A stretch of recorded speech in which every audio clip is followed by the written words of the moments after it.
El día de hoy vamos a hablar sobre el módulo 2 de la asignatura Derecho Constitucional Mexicano. Mi nombre es Rosa Elvira Cedillo Villar, soy su docente virtual de la licenciatura en Relaciones Internacionales. Mis correos son rcedillo.institutos.estudios superior.rosario-castellanos.gmail.com y el correo institucional cedillo.rosa914@rcastellanos.cdmx.gov.mx.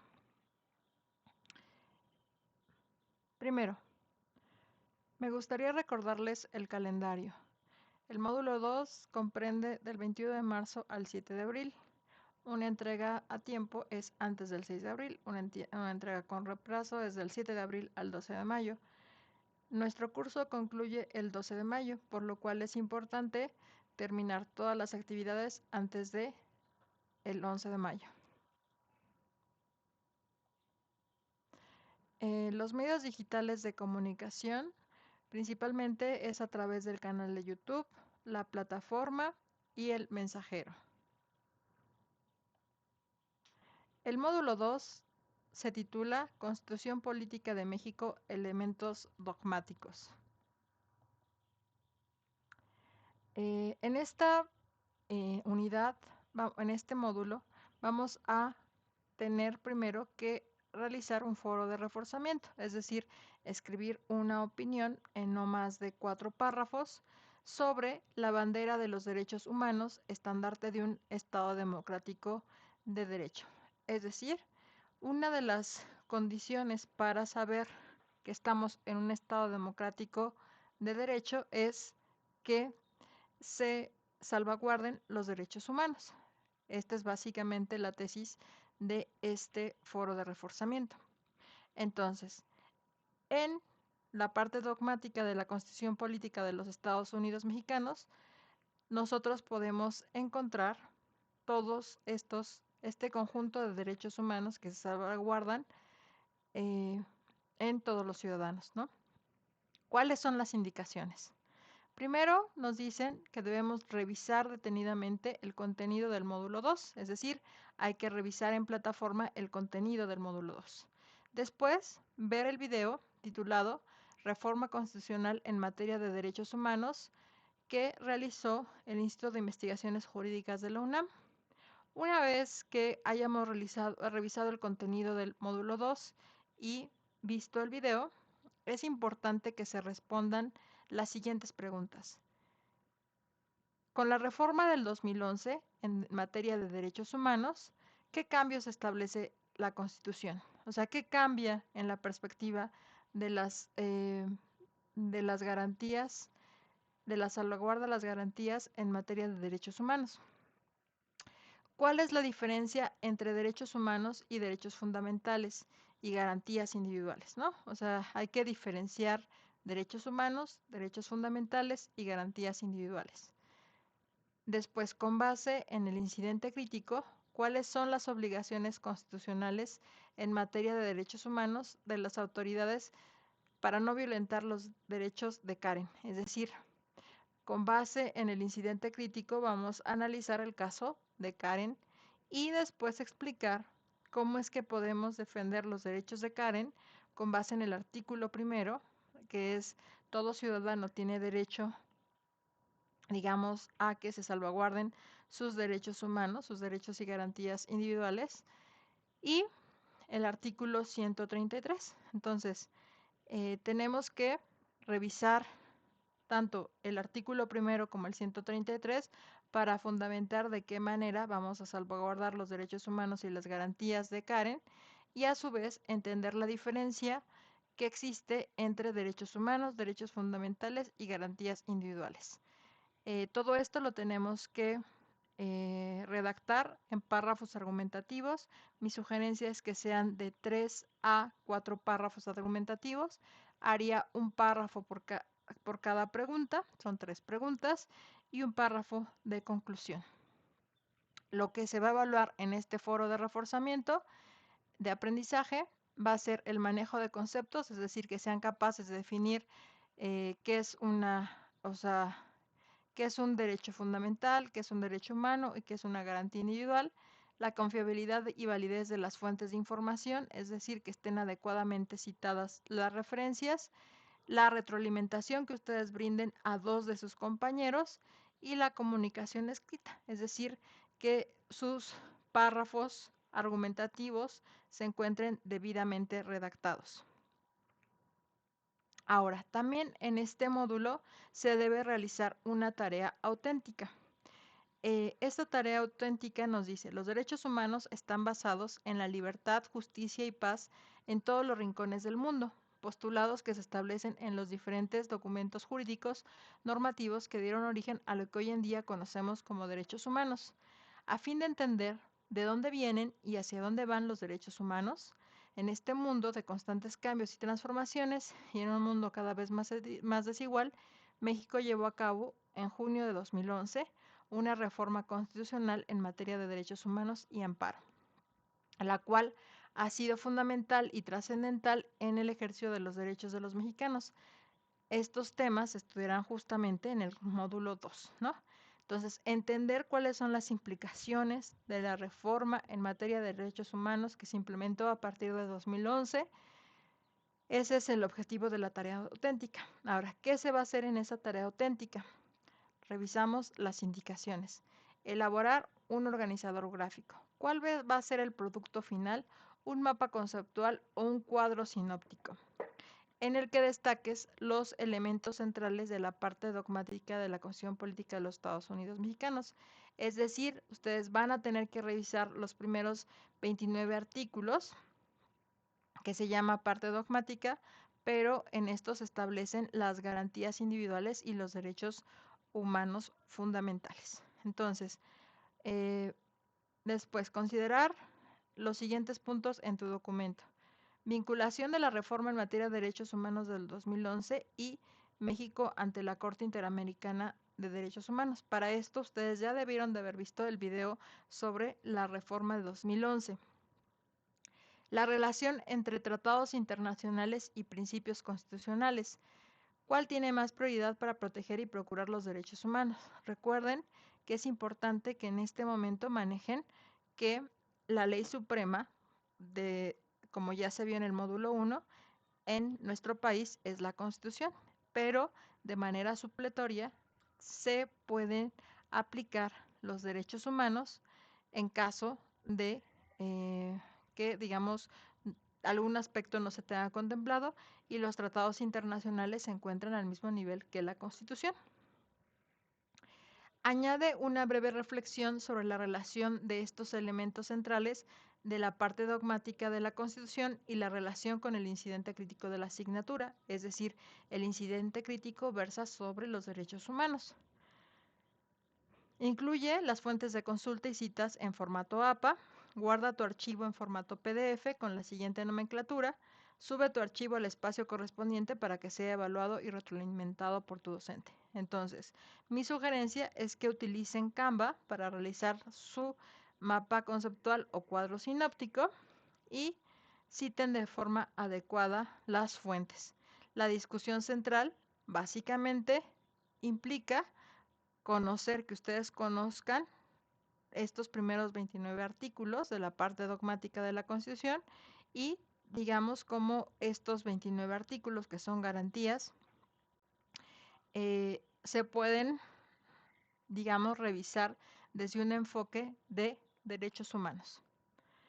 En los criterios de evaluación es la comprensión del tema, que sea atractivamente digamos, que sea atractivo el cuadro sinóptico mapa conceptual, la confiabilidad y validez de las fuentes de información y que cuiden mucho su comunicación escrita, es decir, la redacción, la ortografía.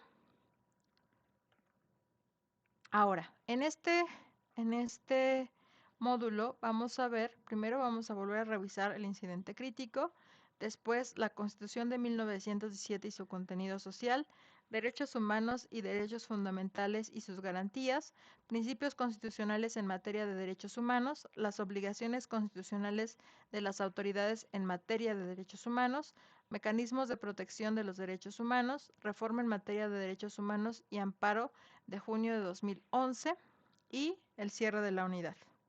Entonces, bueno, en este módulo 2 lo que vamos a revisar es justamente cómo es que los derechos humanos se han introducido. No es que no estuviera la perspectiva de derechos humanos en las garantías individuales, sino que no se le daba una lectura desde los derechos humanos. Entonces, es importante analizar cómo este cambio de enfoque pues modifica muchísimo la aplicación de la ley, ¿no? Entonces, es importante pues revisar de manera cuidadosa eh, este módulo. Entonces, el propósito de este módulo es explicar la importancia a nivel internacional del contenido social de la Constitución de 1917 y dimensionar la relevancia y las novedades de la reforma constitucional del 2011 en materia de derechos humanos. No solamente, bueno, nuestra Constitución, la de 1917, fue una de las primeras constituciones sociales en el mundo. Es decir, ya tenía algunos artículos que después se conocen como derechos económicos, sociales y culturales, como es el derecho a la educación, el derecho a la salud, el derecho a tener una vida y vivienda digna, ¿no? Entonces, posteriormente, a este conjunto de derechos se les llamó derechos económicos, sociales y culturales y son parte del paquete de los derechos humanos. Entonces, pero nuestra Constitución desde 1917 tenía o salvaguardaba estos derechos. Entonces, vamos a hacer una revisión del incidente crítico. En el ámbito estatal, los derechos humanos pues son considerados como derechos naturales, ¿no? Y entonces, pues es la obligación del Estado salvaguardar y garantizar esos derechos fundamentales. Estos derechos, principalmente, lo que son las garantías individuales, se encuentran consagrados en los primeros 29 artículos de la Constitución Política de los Estados Unidos Mexicanos. Entonces, vamos a pasar al ejemplo. Un individuo es afectado en su propiedad por acciones del Estado con una expropiación irregular. La Constitución mexicana establece los requisitos legales que deben cumplirse para esa expropiación. Es decir, solamente se puede expropiar una propiedad cuando se justifique por, digamos, bien común o, digamos, un uso eh, como, eh, digamos, como un bien de la nación. Es decir, por ejemplo, cuando ocurrió la expropiación petrolera, el petróleo, la industria petroquímica estaba en manos extranjeras, ¿no? Principalmente em, de empresas de Inglaterra y Alemania. Entonces, el gobierno de Lázaro Cárdenas declara la expropiación, es decir, que el ejército se tome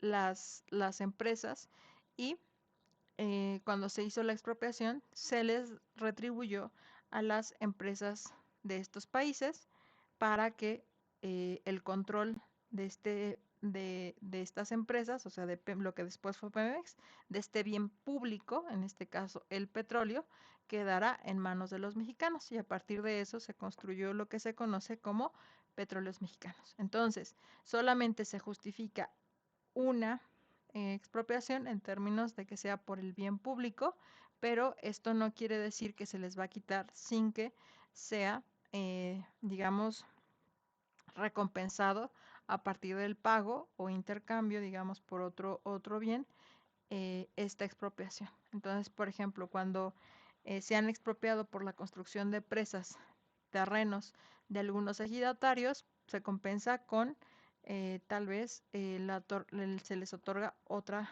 propiedad cercana o en otro territorio. Entonces, eh, pero solamente es justificable la expropiación cuando es por orden público, es decir, es un bien común por que va a beneficiar a la nación.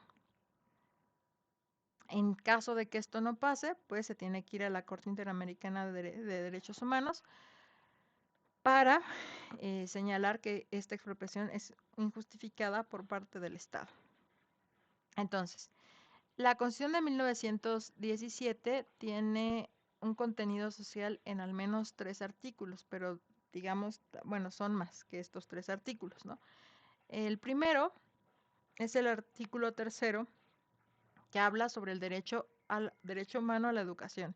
Entonces, el derecho a la educación debe ser laica, gratuita, obligatoria en los niveles preescolar, primaria, secundaria y bachillerato a partir del 2021. Entonces, la educación en México a partir del 2021 es universal, gratuita y obligatoria desde nivel preescolar a nivel bachillerato. Entonces, esto establece que todos los mexicanos tienen derecho a recibir educación. Toda la educación, o sea, el Estado tiene la obligación entonces como derecho humano de impartir educación laica, es decir, que no esté vinculada a ninguna doctrina religiosa. Esto es lo que establece, ¿no? Em, el artículo cuarto sobre derechos fundamentales de los individuos en México nos dice, reconoce el derecho de toda persona a la igualdad ante la ley sin discriminación por origen étnico, nacionalidad, género, edad, discapacidad, condición social, religión, opiniones, preferencias sexuales, estado civil o cualquier otra condición. Básicamente el artículo cuarto nos habla del derecho a la no discriminación, ¿no?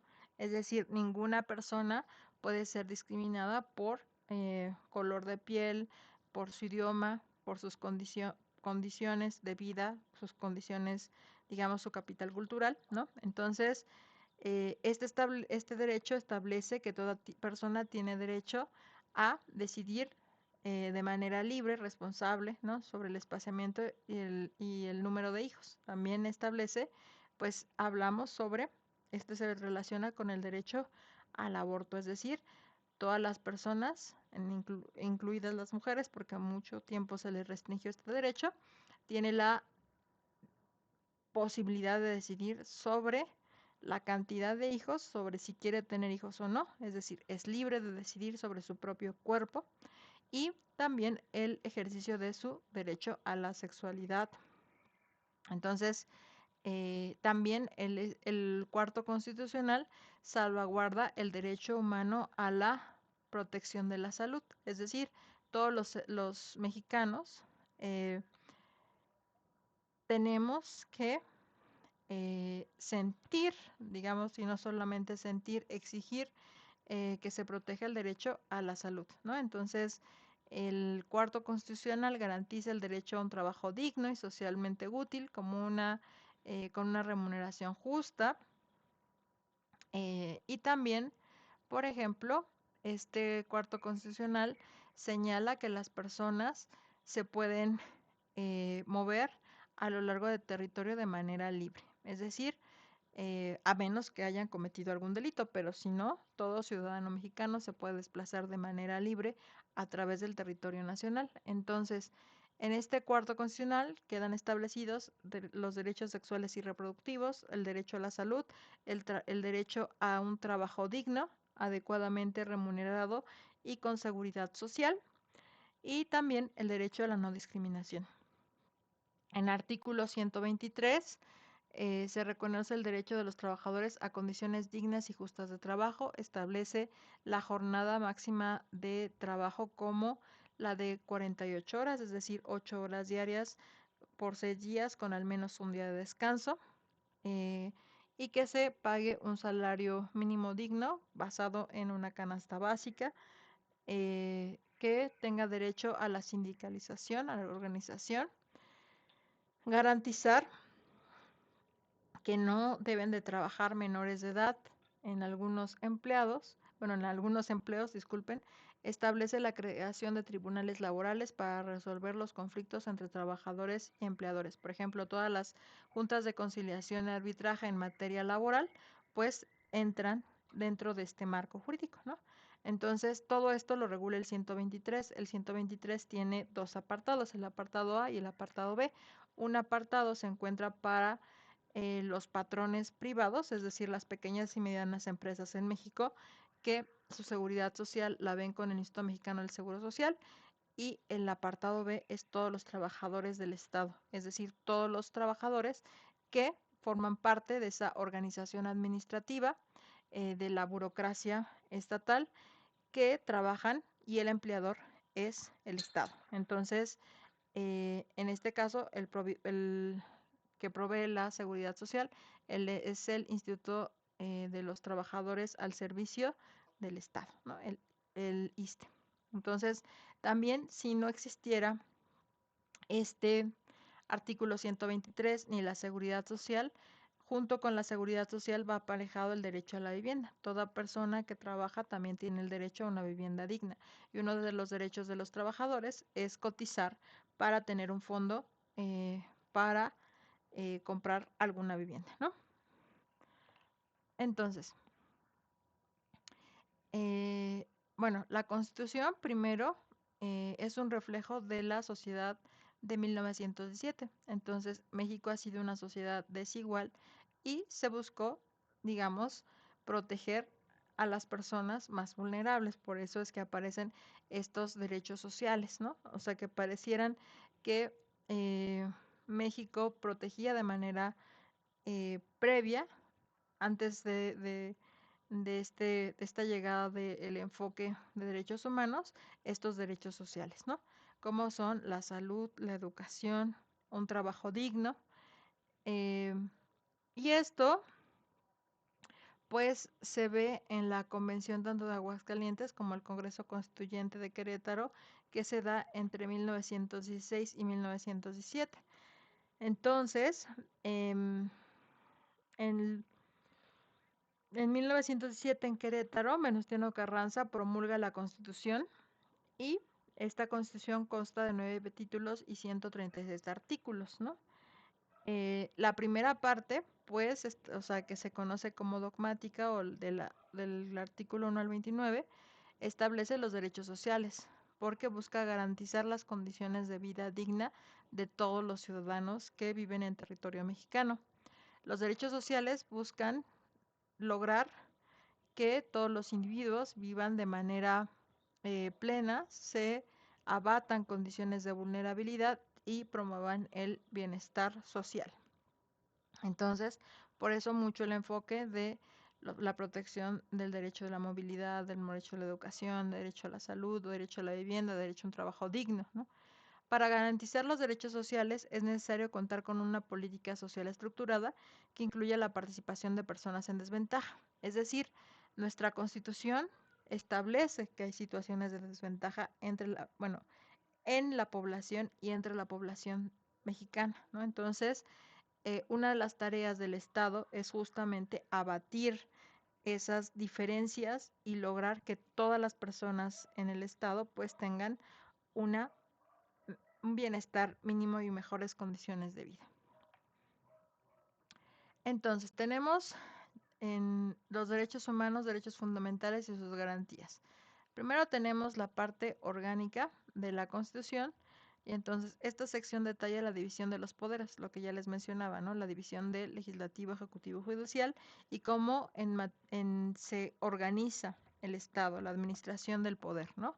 Después tenemos que saber que la Constitución fue promulgada el 5 de febrero de 1917, por eso tenemos un festivo cada 5 de febrero, porque celebramos la promulgación de la Constitución de 1917. Después, esta Constitución, pues obviamente es el compendio de todas las normativas, principios que rigen la vida en nuestro país. La misión de nuestra Carta Magna es buscar una convivencia pacífica, buscar el bienestar colectivo y propiciar el progreso social. Entonces, en la parte dogmática, es decir, del artículo 1 al 29, se incluyen los principios fundamentales, los derechos y libertades de los ciudadanos. También en esta parte, pues se busca todo lo que son los derechos individuales, los principios de igualdad, de libertad de expresión, libertad de religión y que se promueva, mejor dicho, una convivencia, pero donde se salvaguarden los derechos de todos. Es decir, mi derecho termina hasta donde el tuyo empieza, ¿no? O sea, nadie está por arriba de la ley, básicamente, ¿no? Entonces, al nadie estar por arriba de la ley significa que todos nos debemos normar de acuerdo a lo establecido en la ley, ¿no? Entonces, eso está establecido en la parte dogmática. Los derechos humanos son un concepto filosófico, pues no tanto, ¿no? Porque los derechos humanos lo que hace un llamamiento es hacia la dignidad, hacia la libertad, hacia la igualdad de la condición humana. Se fundamentan en que todos los derechos, todos los individuos tienen pues que tener un piso mínimo, ¿no? Un piso mínimo que les provea o les garantice una condición humana, ¿no? Entonces, por ejemplo, la salud es un elemento básico para garantizar el bienestar de una población, ¿no? La educación, si las personas no manejan un mínimo de conocimientos, pues va a ser muy difícil que accedan a otros derechos. Entonces, la educación es una herramienta fundamental para acceder a otros derechos. Por ejemplo, una persona que ha estudiado más puede desde tener sus derechos a las TICs, a las tecnologías y la información, pero más allá de eso, una persona que ha estudiado hasta la educación bachillerato o media superior va a poder exigir sus derechos, ¿no? Entonces, también la educación sirve para exigir otros derechos. Entonces, eh, nos habla, por ejemplo, Luigi Ferrajoli sostiene que los derechos fundamentales son todos aquellos, Luigi Ferrajoli está definiendo qué son los derechos fundamentales y entiende por estos, son todos aquellos derechos subjetivos que corresponden universalmente a todos los seres humanos en cuanto dotados del estatus de persona, de ciudadano o de persona con capacidades de obrar. Entonces, por ejemplo, toda persona pues tiene derecho a la salud, ¿no? Es algo que de manera innata pues lo necesitamos, porque si no tenemos salud pues no podemos trabajar, ¿no? Después nos habla Miguel Carbonell, nos dice, los derechos humanos son los derechos fundamentales que a menudo se encuentran reconocidos en documentos internacionales de derechos humanos, son incorporados y formalizados en la Constitución de un país en específico. Miguel Carbonell nos va a decir, bueno, estos son los derechos inalienables a la condición del hombre, ¿no? Nos va a decir Luigi Ferrajoli. Y Miguel Carbonell nos va a decir, bueno, está bien, estos son los que tienen los seres humanos por ser Homo sapiens, pero estos son los derechos que se encuentran reconocidos y establecidos, por ejemplo, está la Declaración Universal de los Derechos del Hombre y del Ciudadano, ¿no? Entonces, esos ya están en una declaración internacional. Y estos también son incorporados después a las constituciones. Entonces, una vez que son incorporados a las constituciones, pues es obligación del Estado garantizar, por eso se llama garantías individuales, o sea, es obligación del Estado garantizar esos derechos humanos que también están en consonancia con la Declaración Universal de los Derechos del Hombre y del Ciudadano. Entonces, estamos hablando de distintos órdenes jurídicos, pero que tienen un punto en común, ¿no? Salvaguardar los derechos humanos y garantizar que estos se cumplan en un territorio, en un espacio, en una población específica. Entonces, eh, aquí de forma específica, el concepto de garantía se conecta con esta noción al representar diversas formas de protección y seguridad para los ciudadanos en un Estado de Derecho. Lo que les decía, una vez que se incorporan a la Constitución, es obligación del Estado garantizar, salvaguardar estos derechos. Entonces, tenemos que los principios constitucionales en materia de derechos humanos. Aquí tenemos, por ejemplo, la Constitución de los Estados Unidos Mexicanos, en el párrafo tercero del artículo 1 establece, todas las autoridades en el ámbito de sus competencias tienen la obligación de promover, respetar, proteger y garantizar los derechos humanos en conformidad con los principios de universalidad, interdependencia, indivisibilidad y progresividad. En consecuencia, el Estado deberá prevenir, investigar, sancionar y reparar las violaciones a los derechos humanos en los términos que establezca la ley. Esta básicamente es lo que se agregó en la reforma de 2011, es decir, se pasaron los principios, estos principios, se incorporaron los principios en materia de derechos humanos a nuestra Carta Magna. Entonces, ¿qué significa que sean universales? Los derechos humanos son válidos en todo lugar, ¿no? Es decir, pues la mayoría de los estados democráticos pues salvaguardan estos derechos. Son imprescriptibles, los derechos humanos no se pierden con el tiempo, ¿no? Son inalienables, los derechos humanos no pueden ser quitados a nadie por ninguna institución o gobierno, ¿no? Son irrenunciables o intransferibles. Ninguna persona puede renunciar a sus derechos humanos, ¿no? Son integrales e interdependientes, es decir, se conectan, ¿no? Por ejemplo, el derecho a la educación se conecta con el derecho a la información, el derecho a la información se conecta pues con otros derechos, ¿no? Por eso son integrales e interdependientes. Son progresivos. Una vez que un derecho humano ha sido conquistado, estos forman parte del patrimonio de la dignidad humana, ¿no? Es decir, eh, cada vez pues se busca que las personas tengan un mayor acceso a los derechos humanos. Eh, las obligaciones constitucionales de las autoridades en materia de derechos humanos. Pues con base en el artículo primero de la Constitución sabemos que las diversas autoridades en México pues tienen primero la obligación de respetar, proteger y garantizar, ¿no? Entonces, respetar es que nuestro marco jurídico vigile el cumplimiento de los derechos. Después, proteger en caso de que haya violaciones, pues sancionar, ¿no? Garantizar, pues nos está diciendo este aspecto va más allá del simplemente respetar y proteger los derechos humanos. Implica una responsabilidad activa por parte del Estado para mejorar y restaurar los derechos en caso de violación. Esta parte de garantizar abre la puerta a lo que se llama derecho de restauración o reparación del daño. Básicamente reparación del daño. Lo que implica es que en caso de que haya una violación a los derechos humanos, pues el Estado se compromete a resarcir el daño. Entonces, esto puede ser, por ejemplo, en los casos de desaparición o en los casos como fue el de las muertas de Juárez, donde queda en evidencia el Estado mexicano, que ya fue juzgado por la Corte Interamericana de Derechos Humanos, de que el Estado mexicano pues se declaró incapaz de salvaguardar la vida de las mujeres de Juárez. Entonces, una de las cuestiones es que no solamente basta saber eso, ¿no? Sino que el Estado tiene la obligación de resarcir el daño. Eh, los mecanismos de protección de los derechos humanos pues están a partir del juicio de amparo, el juicio de protección de los derechos políticos y los mecanismos de queja ante la Comisión Nacional de Derechos Humanos. Entonces, básicamente las personas cuando se vean vulnerados algunos de sus derechos pues pueden iniciar un juicio de amparo, un juicio de protección de los derechos eh, políticos o un mecanismo de queja a través de la Comisión Nacional de los Derechos Humanos. Puntos clave, ¿no?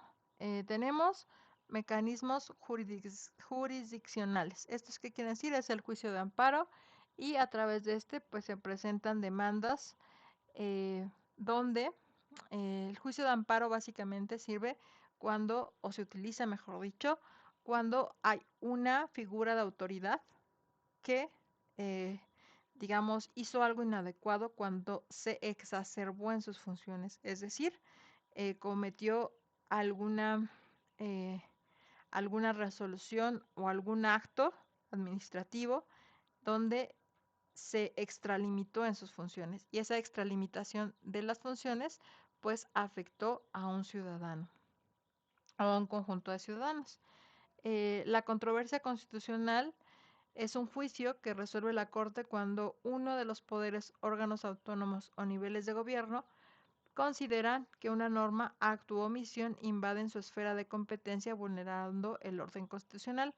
Puede promoverle los poderes legislativo, ejecutivo y judicial. Esto ocurre, por ejemplo, cuando hay un acto de autoridad por alguno de los poderes y pues se tiene que revisar si este acto de autoridad fue con apego a derecho. Entonces, esta revisión principalmente llega hasta la Corte y pues sí se ocurrió un acto donde pues no se llevó con apego a derecho, pues se habla de una controversia constitucional. Y después, juicio para la protección de los derechos político-electorales. ¿no? Este juicio se presenta ante las salas del Tribunal Electoral del Poder Judicial de la Federación cuando cualquier ciudadano o ciudadana considera que se han violado sus derechos políticos por parte de las autoridades electorales o los partidos políticos.